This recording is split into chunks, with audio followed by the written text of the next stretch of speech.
বন্ধুরা, ভাদ্র মাসের এই সময়টা পাকা তাল বাজারে খুব পাওয়া যায়। তালের বড়া আমরা সকলেই কম বেশি খেয়েছি, কিন্তু আজ আমি তোমাদের তেল ছাড়া তালের বড়া বানিয়ে দেখাবো। তোমরা ঘরে বানিয়ে খেও কিন্তু।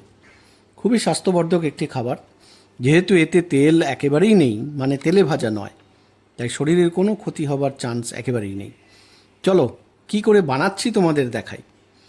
বাজার থেকে পাকা দেখে একটি তাল নিয়ে এসে ধুয়ে ভালো করে ছাড়িয়ে তার কাই বা পিউরিটা বার করে নিয়ে ছাঁকনি দিয়ে ছেঁকে নিলাম, যাতে করে কোনো আঁশ না থাকে। ওদিকে 1 বাটি সুজি, 1/3 কাপ আটা সামান্য একটু ভেজে আলাদা করে নিলাম।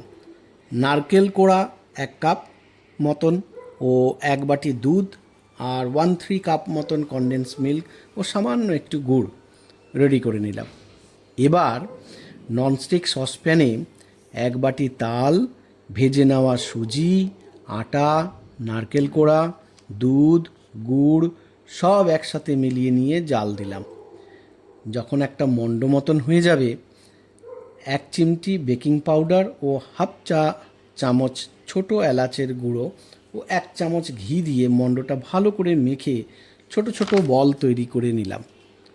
ওদিকে মোমোর পাত্রে জল ফুটতে শুরু করেছে। ওপরে ছিদ্রদার পাত্রে এক এক করে সব বলগুলো সাজিয়ে ফেললাম এবং 15 মিনিট মতন ঢেকে বয়েল হতে দিলাম।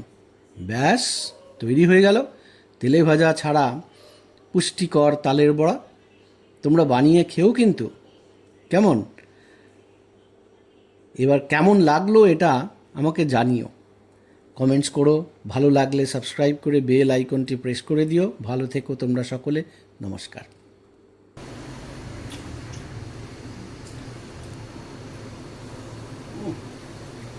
বঢ়িয়া।